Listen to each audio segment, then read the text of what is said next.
প্রাচীন ভারতের ইতিহাসে অনেক মহাপুরুষ জন্ম নিয়েছেন, কিন্তু তাদের মধ্যে চাণক্যের নাম আজও স্বর্ণাক্ষরে লেখা। তিনি শুধু একজন রাজনীতিবিদ ছিলেন না, তিনি ছিলেন দার্শনিক, শিক্ষক, অর্থনীতিবিদ এবং কূটনীতির সর্বোচ্চ গুরু। তার লেখা অর্থশাস্ত্র আর চাণক্যনীতি আজও মানুষের জীবনে শিক্ষা দেয়। চাণক্যের নীতির একটি মূল কথা হল, শত্রুকে কখনো ছোট করে দেখো না, কারণ শত্রু যতই দুর্বল মনে হোক, সঠিক সময়ে সুযোগ পেলে সে আপনার সর্বনাশ ঘটাতে পারে। প্রায় খ্রিস্টপূর্ব ৪র্থ শতকে পাটলিপুত্রে অর্থাৎ আজকের পাটনায় শাসন করছিলেন নন্দ বংশের রাজা ধনানন্দ। তার সম্পদ ছিল অপরিমেয়, কিন্তু স্বভাব ছিল অহংকারী ও নিষ্ঠুর। তিনি প্রজাদের অবজ্ঞা করতেন এবং নিজেকে সর্বশক্তিমান ভাবতেন। একদিন নন্দ রাজসভায় প্রবেশ করলেন এক ক্ষীণকায়, লম্বা দাড়িওয়ালা, কুশলী কিন্তু তেমন ধনী নন, এই ছিলেন চাণক্য। তিনি রাজসভায় এসে বললেন, রাজন, আপনার রাজ্যে বহু অন্যায় চলছে, প্রজারা কষ্ট পাচ্ছে। রাজা যদি নিজের প্রজার মঙ্গল না করে, তবে সেই রাজাকে প্রজা কখনো ক্ষমা করে না। রাজা ধনানন্দ উচ্চ হাসি দিয়ে উত্তর দিলেন, তুই কে রে? এমন চেহারা নিয়ে আমাকে উপদেশ দিতে এসেছিস?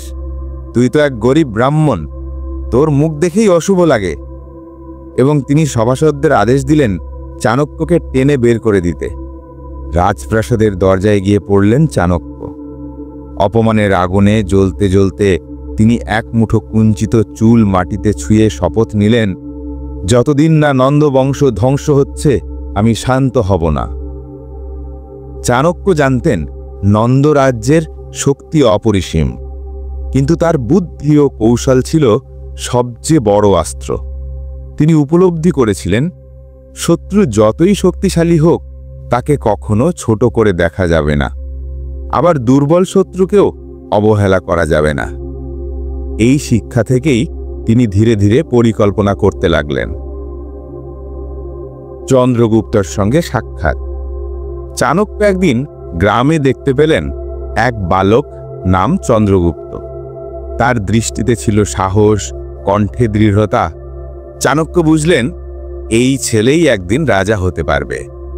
তিনি চন্দ্রগুপ্তকে শিষ্য করে নিলেন এবং তাকে শিক্ষা দিতে লাগলেন যুদ্ধবিদ্যা, কূটনীতি ও রাজনীতি। তিনি তাকে বারবার বলতেন, চন্দ্র, মনে রেখো, শত্রুকে কখনো ছোট করে দেখো না। নন্দরাজ অহংকারী, কিন্তু তার সেনা, সম্পদ, গুপ্তচর সবই ভয়ঙ্কর। আমরা যদি অসতর্ক হই, এক মুহূর্তে ধ্বংস হব। একদিন চন্দ্রগুপ্ত উৎসাহে চাণক্যকে বলল, গুরুদেব, এখনই আমরা আক্রমণ করতে পারি। নন্দরাজ দুর্নীতিগ্রস্ত, প্রজারা আমাদের পাশে আসবে। চাণক্য হেসে বললেন, না বৎস, যদি তুমি শত্রুকে ছোট করে দেখো, তাহলে তুমি হেরে যাবে। মনে রেখো, সিংহ যদি অসতর্ক হয়, খরগোশও তাকে পরাস্ত করতে পারে। সাপ যতই ছোট হোক, তার বিষ মারাত্মক। আমাদের ধৈর্য ধরতে হবে। চাণক্যের এই ধৈর্য আর বুদ্ধি ছিল তার সবচেয়ে বড় শক্তি। তিনি জানতেন শত্রুর দুর্বলতা বুঝতে সময় লাগে। একবার চাণক্য গ্রামে হাঁটছিলেন। তিনি দেখলেন এক কৃষক তার ক্ষেতে কাজ করছে। পাশে একটি গাছের ডালে ছোট্ট একটি পিঁপড়ে উঠছে।